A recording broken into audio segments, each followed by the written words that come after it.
Our Smooth Lab kits are designed for use in the comfort and safety of your home, and all the while saving you money and time.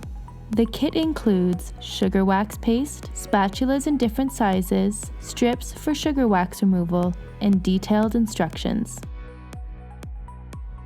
Prepare your skin by making sure it's clean and dry. Remove the lid on the sugar wax jar and warm it up in the microwave for 20 seconds. Apply sugar wax paste with the edge of the spatula in the opposite direction of hair growth.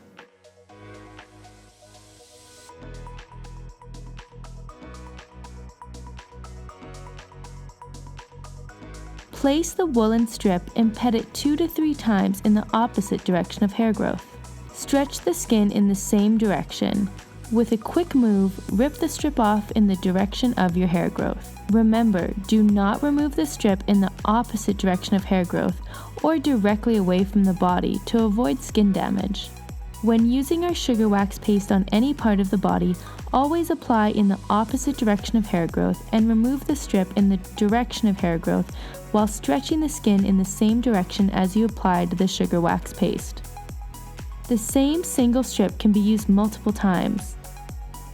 You can clean it up afterward with a wet wipe or warm water. The strips are for multiple uses and can be washed with warm water and air dried for next use. We also recommend repurposing our paper tubes and glass jars.